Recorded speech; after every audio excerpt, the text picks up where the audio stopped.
Welcome to the Simpler Business Podcast, where we talk about ways to do what you love and serve your people in a way that brings you income and freedom. I'm your host, Marissa Roberts. Join me as I chat with my favorite entrepreneurs about how they simplify their biz so that you can simplify yours. Want to get an endless supply of clients from LinkedIn? My guest today, Karen Yankovich, is the CEO of Uplevel Media and the host of the Good Girls Get Rich podcast. Karen offers results-oriented and expert conversational marketing strategies that position her clients to bring in instant results. Her background includes over 20 years in the field of information technology, marketing, and customer relationships, making social media her ideal niche. Karen loves social media and believes LinkedIn is a powerful platform that so many people don't know how to use properly. So she's here to walk us through it today. Karen, welcome. I'm so excited that you're here. I am so excited to be here with you today, Marissa. Thanks so much for having me.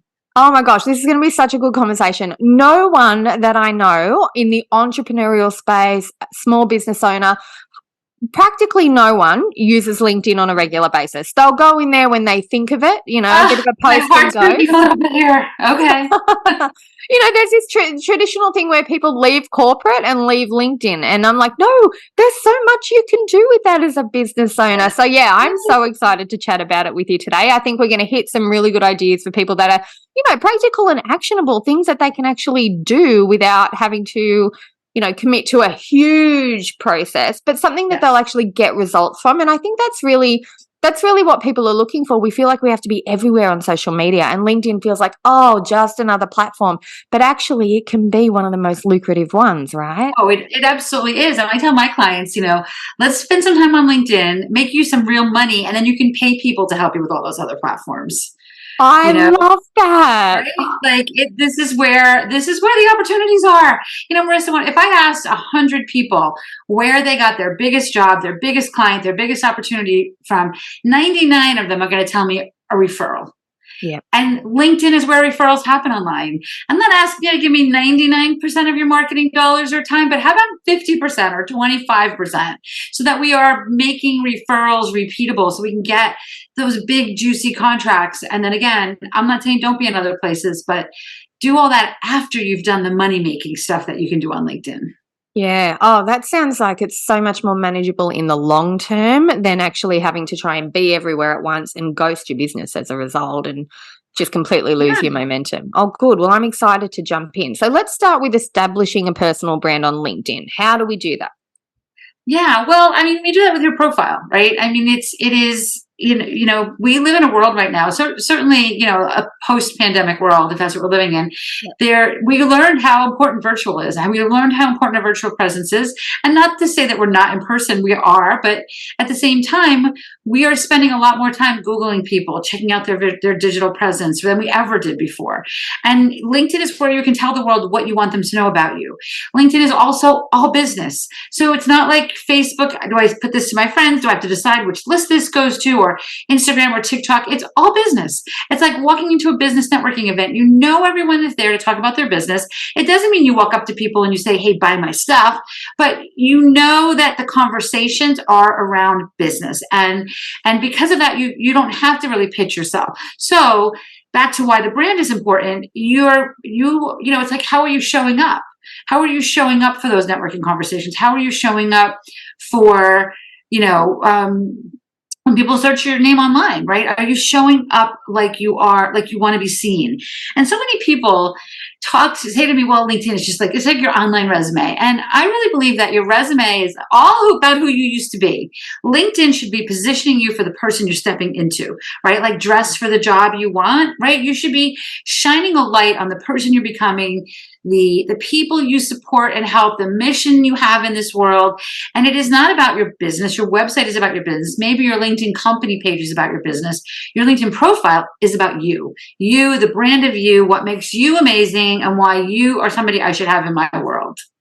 I love that distinction that you made between company page and profile, because that's what I see over and over again is, what do I put on my company page? What do I put on my profile?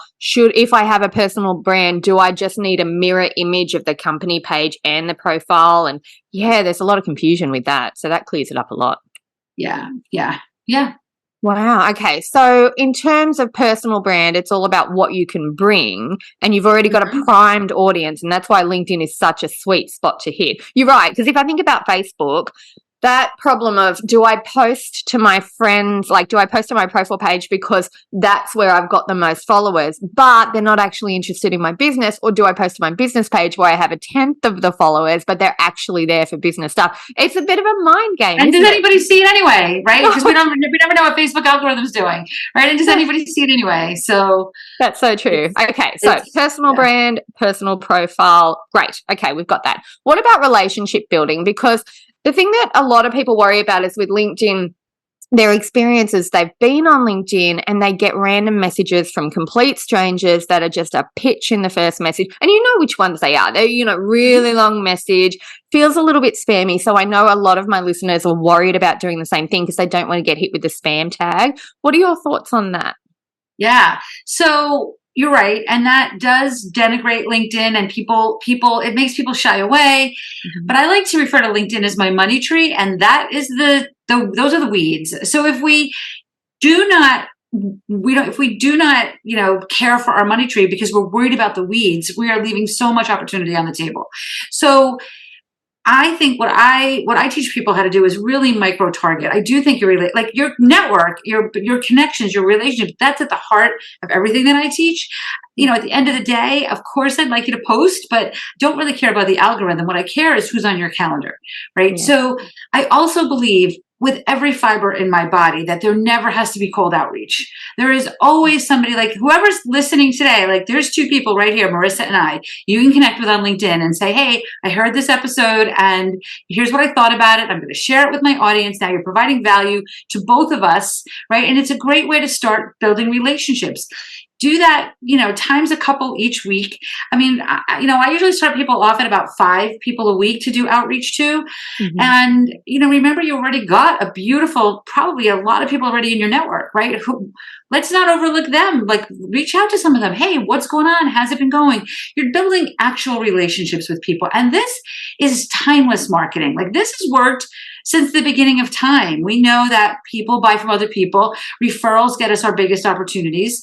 So when I think about building relationships on LinkedIn, there's 3 categories of relationships that I like to see you building. And one, of course, is who might buy your stuff, right? Like, let's get real. We're in business. We want to be focused. We want to be micro targeted, and we want to focus on who our ideal clients are. But, that's actually the least lucrative, frankly, category, because nobody wants to have those conversations. Here's what I do. Give me your credit card, right? Yeah. The second 2 categories is what makes the LinkedIn strategies magnetic, and people start coming to you for your business. Second category being who can give you referrals, right? Like thinking about having conversations with people that maybe also have an audience of people similar to the audience you're trying to reach.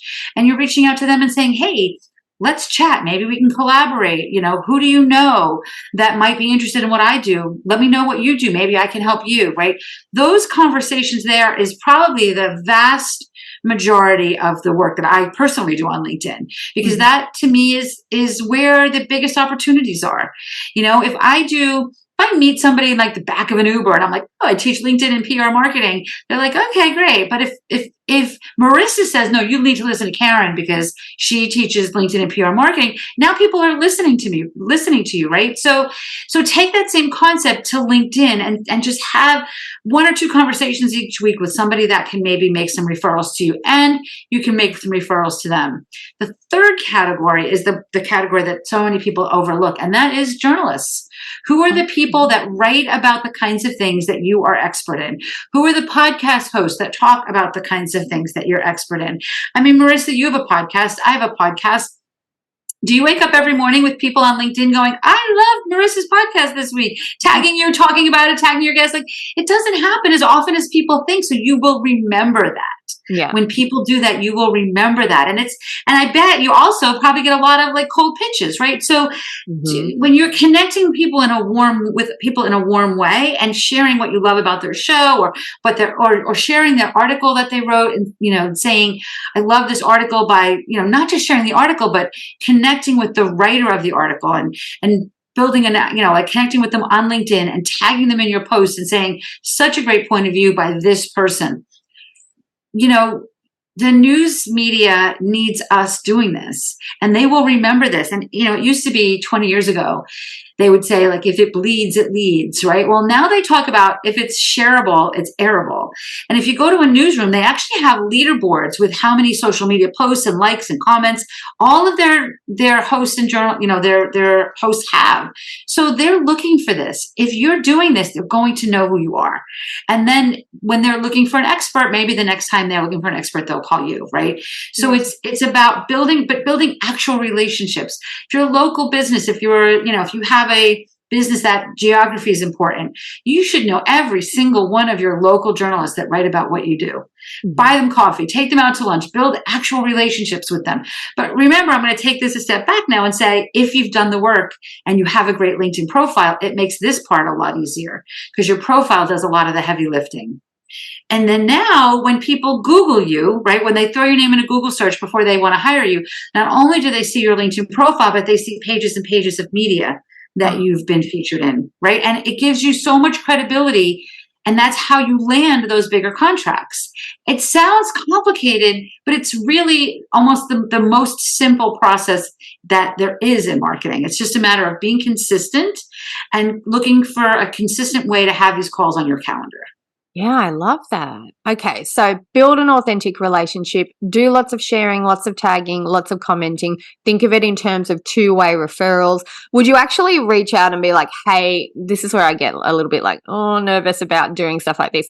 Would you be reaching out and making the relationship first before offering two-way referrals, because you don't want to jump straight in? Well, I mean, first of all, there's probably people in your network that you can do this with today. So the low-hanging fruit are people you're probably already connected with, right? So you can say things like, and maybe you don't even know how you're connected to them, right? If you know how you're connected to them, you can say, hey, remember we met at that conference? Can you believe that was 5 years ago? Or whatever that is, right?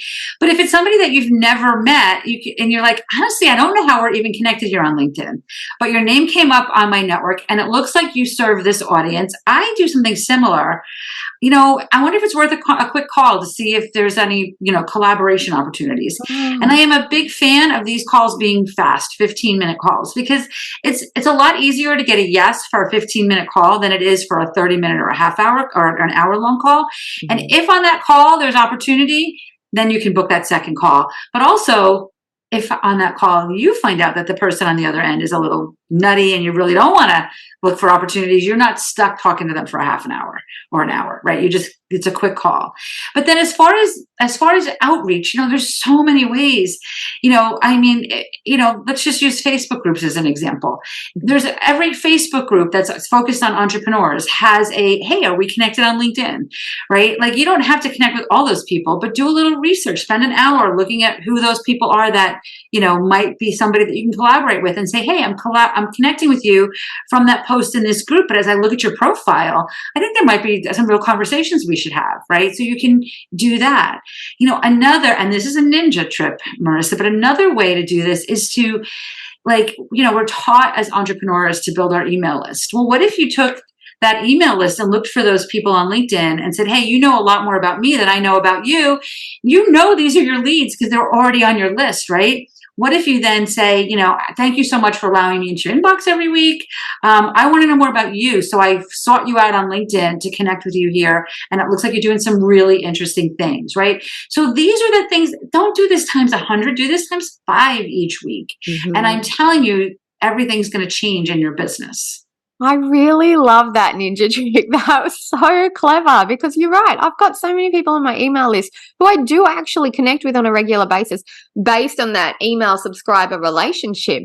But I've never thought to take that the next step further and discover more about them via their LinkedIn profile and see what they actually do in terms of their own work, which now I feel like a real dork saying that, right? Because it sounds so obvious, but well, here's the thing. It's not as easy as it sounds, because sometimes people, first of all, sometimes they use their personal email and you don't really know. It's hard to associate their email address on your list to their LinkedIn profile. I would say you're lucky if you can do 50% of them. So what it's had me do is now I always ask for last names, for example, right? Like when I ask for subscribers, sometimes I'm like, I don't care what their last name is. And I just ask for their first name and their email address. Now I always ask for their last name, but still their name could be Mary Smith and they could be marysmith@gmail.com. I will never know who they are on LinkedIn, right? So it's not as easy to find these people as it sounds. And then, if you want to take this even further, look for the people that open your emails, look for the people that click on your emails and start there, and then, do some outreach to those people on LinkedIn. And this is what I mean by you never have to do this in a cold, there's no need for cold outreach ever, because there's just no end of places that you can go to look for these people, conferences, who are the speakers, telesummits, like all these like panels that people do, right? Are you connecting with all the speakers or some of the speakers as it relates to you? There's just so many ways to do this. And you can, and to your point, you can, if you think there's somebody that you could collaborate with, you can say, I just heard your talk on the blah, blah, blah summit. And you know what? I have a very similar approach. I wonder if we should have maybe we should have a call. You never know where this can go, right? I mean, and you have a podcast. I have a podcast. You can invite them to be a guest on your show. You could even simply just say, invite them to do a LinkedIn Live with you, right? So it doesn't even have to necessarily be a guest on your show. So there's so many things you can do to further these relationships, but doing it in, again, a very micro-targeted way. Yes, I love that. All right. So strategy-wise, we're talking about using your connections that you're making to book calls and kind of fill up your calendar with a few calls each week. And those calls are strategically the 15-minute calls to talk to somebody about potential collaborations that you can do with them, right? Unless you know the person well, you feel yourself out. If you know the person and it's just been a while since you've connected, make it a half hour, right? But I like to keep them short. Yeah. And so you'd say that's a secret to booking those calls is building that relationship first. Yeah. And letting people know why you want to do it. I mean, it's okay to say, I think there's opportunities here. Again, everybody's there for their business. You don't have to do any fake, I saw this article that I thought might interest you. You don't have to do any of that. You can we're grown-ups. We can approach other people like grown-ups and say, you know what? I love what you do. There's ways, if you see people featured in the media, you can say, I just saw that feature you did. Good job. Like, I'd love to hear more about what you do, right? And be genuine about it. Be genuinely curious about these things. It's so simple but powerful at the same time. And I feel like the simplicity of it is probably the part that I like the most, because we're all feeling so overwhelmed. We're all feeling so busy. We feel like, I don't want to add another strategy. But this is something that can be done in just a few minutes. It is. And that's what takes me back to what I said in the very beginning. Get your biggest clients first and then pay people to help you with all the busy work sites that are out there. But, it's important to remember too, Marissa, that when you're looking at LinkedIn strategy, like let's say you sell pens, right? Like you're not looking to sell a pen on LinkedIn. You're looking for a distributor that wants to buy 10,000 of your pens. Right. So I did and I'm starting to, if you guys are watching the video, like the sun is now coming into my window here. So if you can't see me, that's why, if I'm being ascended, that's why. But I went to a networking meeting a couple months ago in person here. I live in New Jersey, right outside of New York City. And it was a women's networking meeting. And, they went around the meeting and asked everybody, how can we serve you? What would help you? And it was all women. And I was one of the last people to go. And not almost every single person said, well, I'm a coach. I'd like a coaching client, or I sell pens. Who wants to buy a pen? Right.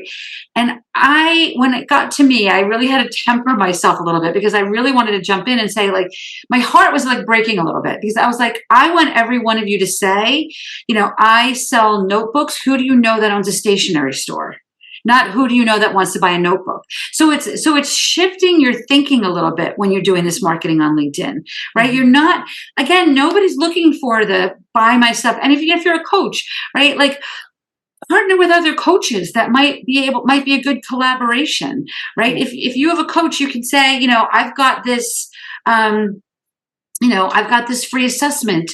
Does anybody here have an audience of people that might be willing to send out an email from me to your email list about my free assessment, right? Like, just think bigger and not just be like, well, I want to sell another one of these things. And that's one of the biggest shifts that many people have to make when they move their marketing to LinkedIn marketing and get away from the transactional stuff to more of the higher ticket stuff.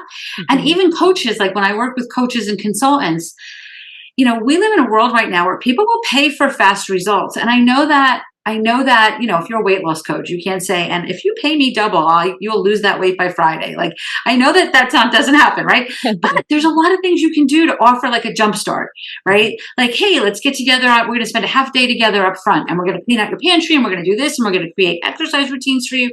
And now you've just doubled whatever you charge for 3 months. Now you can double that, right?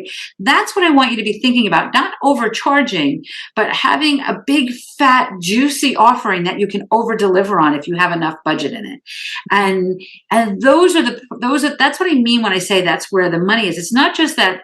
The fact is the people on LinkedIn have the highest income medium of any other platform. So there's that fact. But again, we're offering our big, fat, juicy packages there as well. So it's a double whammy as to why it's so profitable to be there. Yeah. And it never really twigged for me audience wise that budget's not necessarily a massive consideration for them as opposed to other social media platforms. That's a pretty big insight. And 12 years in the business, and I would have made that network marketing meeting mistake too. I would have been like, hi, I'm Marissa. I help business owners streamline their businesses. Anybody looking for that? And actually, no, I should be like, does anyone have any clients or anyone on their audience that's struggling with overwhelming their business that they think might need some help? Such a tiny shift, but it's so much better. It is. Or, I'm always looking to build, for 2024, I'm looking to have 2 joint venture opportunities every month. So who do are you interested in doing that where I can come to your list and give them a presentation and maybe there's just no end of these things, but thinking bigger and shifting, I want, and I don't know if your audience, I should have asked this question, if your audience is mostly women or not, but I want more women to have more money. Yes. I think women with money change the world.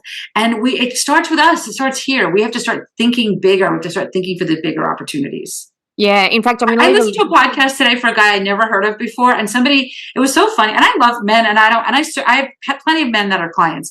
But the reason I support women is because I feel like they don't feel included. But I listened to a podcast just a couple hours ago, and there was a guy on there. No woman would ever say this. And I just don't even know who he was, but I went down this little rabbit hole as you do on social media, right? And I'm like, oh, I want to hear this guy's show. And he said, I was the first person to do organic marketing on Facebook. The first person. Nobody ever did it before me. And I'm thinking, wow, what? How do you even know that? And what, but he was confidently saying, I was the first person to ever organic market on Facebook. Maybe he was, right? But women need to have more of that confidence when we are portraying our brand and our products and our services and show up like we're worthy of those conversations. Yeah. I think I'm going to leave a link to your podcast in the show notes because I think the more women hear those conversations, the more confident they're going to get, the more ideas they're going to get, the less imposter syndrome they're going to feel. So yeah, I think that's good. Yeah. Okay, so if you're listening, everybody, the Good Girls Get Rich podcast, it's Karen's podcast. I'll put a link in the show notes. Add it to your driving playlist, add it to your walking playlist, add it to your cleaning playlist. Well, hopefully you don't need a cleaning playlist because we're at the point where we can outsource that. That would be lovely. There you go. Make another client on LinkedIn and pay your cleaning lady. Exactly. All right. So person. Yes. Okay. So LinkedIn trends. Okay. This is something that a lot of listeners ask me is that whole, what's the hottest thing on LinkedIn right now? And I feel like your strategies have told us that we don't have to worry about trends anymore. We can just go with a process that's going to be reliable. But I know I'm going to get asked that question. So what do you see that happens a lot on LinkedIn that's getting good traction? Is it LinkedIn Live? Is it anything in particular that you've noticed is doing well? It's so, I wish I could sit here and tell you, and this is exactly what you need to do. But it changes, of course, the minute we say it. True. But I will say that there are people out there, I do not do this, but I am so happy to credit the people that do a crazy amount of research on this stuff. And they put all these posts out and then they count beans and they count things, likes and all that stuff. And traditionally, in the last few years, what's been consistent is that LinkedIn needs less content but consistent content. So if you post more than once a day on LinkedIn, it actually starts to diminish your reach. Mm-hmm. So at the most, you want to post 7 posts, and you can schedule it right in LinkedIn as a built-in scheduler. You can schedule it right in their scheduler. It takes 15 minutes for the week and you're done for the week, right? So at the most do that. And keep in mind that if you share somebody else's post, that counts as your post. Okay. So you can like and comment and engage all you want, but if you share it and you've posted that day, then you're going to drop the reach of the post that you posted. Okay. And this, again, the minute the words come out of my mouth could change, but it's been consistent. LinkedIn is spending a little bit less focus on hashtags lately than they have been in the past. Yeah. Video is always hot. It's hot everywhere. I don't necessarily know if LinkedIn Live is going to get you more activity, but sometimes I turn on live and I have 25 people on. Sometimes I turn on live and 0 people are on, and it doesn't matter time of day of week. There's just no rhyme or reason to it, right? Yeah. So I think what's important is consistency. What serves you, and then showing up consistently, and then being more intentional about your engagement on LinkedIn. We're not really even going to get into their paid versions here, but the Sales Navigator is the version I use. And if you're going to use any paid version, use that. But LinkedIn's done a lot of things in the last couple of years that make it less necessary to upgrade. For example, you can now ring the bell of somebody that you're interested in, right? So if there's a particular client or journalist that you are, you've got your eyes set on, there's a little bell under their thing. And what that means, if you hit that bell, is they don't know that you rang their bell. But what it means now is you're going to see their content in your wall. And now you can engage on it. So be intentional. Pick 10 people or 15 people and keep an eye on their content. And here's the thing too, if they're not on LinkedIn, find somebody that is, right? There's plenty of people that are not on LinkedIn, but there's also plenty of people that are, right? So let's not focus on the people that are not there. Let's focus on the people that are there and be intentional about building actual relationships with them. And it comes down to, again, the profile piece is important, right? I had somebody about a month ago. I have my podcast and I have a program that I run, right? That supports women with LinkedIn and PR strategies. And I had somebody book a call on my calendar. It was like Friday afternoon, and she booked a call for like 5:00 on Friday. And I'm like, wow, how did I let that happen? Right. So, but she did not know who I was at noon on Friday. But she saw me engaging on somebody else's content, went to my profile, saw that it's really easy to book a call on my calendar. There was a button right on my profile that said, click here if you want to get on the calendar. She saw a spot open for that same day, booked it for that same day, and joined my program. So it can be that easy, but I had all my ducks in a row for that to happen. Get for your her. groundwork right? done. My profile was on point, and I had that link easy for her to find, and and I was engaging on somebody. She didn't see it from a post I created. She saw it from me engaging in other people's things, right? So be a part of the conversation and just spend some time doing that. And it doesn't take that long. If you do a half hour 3 times a week, it's a ton of time. It's a ton of time. So from a trend standpoint, yes, do video. Definitely don't the least traction is if you drop in like a YouTube link. So, if you're going to do video, you can either upload native video up to 10 minutes or do a live. Yeah. Otherwise, just expect it to be a little bit less. But also think about the user experience, right? I can drop a link to my podcast in there, but is anybody really going to listen to my whole show from scrolling through LinkedIn, right? But if I put like some promo materials in there or even a promo video, that might get them intrigued and have them going over to my show then and save it for the next time they're in the car, right? Yeah. But they don't need to have the whole link in there because it's unlikely that they're going to listen to it right then and there, right? So yeah, and if they like the clip, about how you're doing that. Yeah. I was just thinking about how many times I've seen a podcast promo clip and I've loved that little snippet, that 30-second snippet, and I've shared that on my LinkedIn, whereas I wouldn't have shared if it was just this week we're talking about this, here's the link. I wouldn't share that on my LinkedIn. But that's such a good point. Okay, cool. I love it. Everything is, I feel like we've got a plan now. We've got actions we can take for that plan. It's no pressure because it's actually authentic relationships. So it doesn't feel like you have to do a hard pitch or present a perfectly polished experience. We're helping the other people as much as we're helping ourselves. So that feels really good, which makes it feel doable. Let's talk about your LinkedIn quiz. Do you want to tell us a little bit about that? So, when you said when we started this show, which is I just don't know anybody that's really using LinkedIn. I had a little bit of an epiphany a couple months ago because I was in a coaching program and everybody I know, and it was smallish, it was maybe 10 people in it.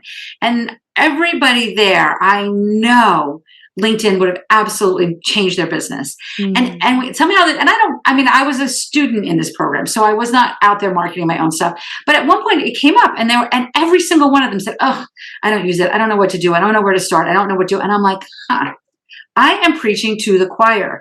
I talk to my podcast, and everybody listening to my podcast knows what I'm talking about. My email list, I know are already interested in this. How do I reach these people that I know there's so much opportunity on LinkedIn for, but they don't know where to start, so they don't even listen to what I've got because they feel like it's just not for them, right? So that's why I'm like, all right, I'm going to start with this assessment, and basically, I wanted it to be useful, right? So when you take this assessment, it's short, so I don't even think there's 10 questions, and then you get assigned a marketing style. And then based on your marketing style, you get some emails that'll say, start this way. Like maybe you're more of a relator and you want to talk to people. Maybe you're more analytical and you want to share statistics and white papers, right? So we've got some tips for all the different marketing styles. And then you also get the next day, you'll get some tips of things you might want to watch out for based on your style, right? Like you might go too far in this direction or too far in that direction. But I also decided I just didn't want it to be so dry because so many people think LinkedIn is so dry that I also wanted to infuse some energy to it. So then I did some research and we associated a crystal to each style that would amplify the energy of your marketing style if you wore that crystal or if you keep that crystal near you. And then I also created morning visualizations for each type so that a way to you to just kind of start your day, putting yourself in the right mindset for whatever it is your marketing style is. So it's so much more than just do this on LinkedIn. It's really because everything I do really encompasses the whole person. We talked a lot about strategy here, Marissa, but what we're really asking women to do is to step into a new identity. And that's not easy to do, right? Like it's just not easy to do. I'm saying, forget about selling pens. You're going to be the person selling 1 million pens. And they're like, well, wait, I don't know how to be that person, right? So I really think that we need to support women, not just with the strategy, but with, so many women have beautiful, high ambitions, but their energy doesn't match it. Their energy is low and their ambitions are high. So the work that I do, I try to align them. And this is part of the work we did with the quiz to help align their energy with their ambitions. So it was a lot of fun to put together, and we're having a lot of fun with it, even within our program with my students.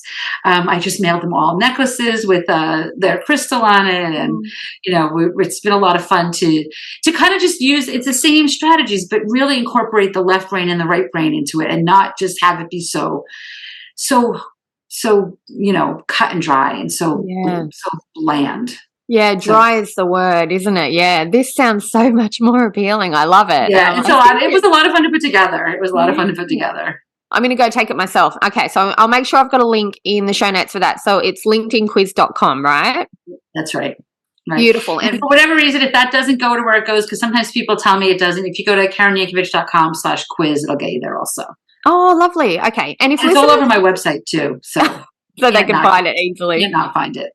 That's how we like it. And if the listeners want to hear more from you or they want to connect with you, where's the best way for them to have a chat? I mean, I'm thinking, well, they should book into your calendar and have a call, right? They absolutely should. They should listen to my podcast. KarenYankovich.com/call gets you to my calendar. But connect with me on LinkedIn, and I'm at Karen Yankovich across all social media. So that's the best way to, wherever. Listen, I use all those other platforms. Most of the business comes from LinkedIn, but, we do a lot of marketing for the podcast and things like that across the other platforms. So you're pretty easy to find no matter where they're looking. Yeah, it's pretty hard to not find me. I love it. Okay. I feel quite hopeful about LinkedIn now. So thank you. I feel like I'm so glad. Half an hour and I'm like, yay. Yeah. Well, let me know how it goes. Yes, definitely. I'm going to do the quiz. I'm going to put a bit of structure in place strategy-wise for my LinkedIn, but I'm going to do it in a way that feels good. And I think that's going to be the key that little sharing. That's absolutely true. That's why we did the quiz, so that you can do it in a way that feels good to you.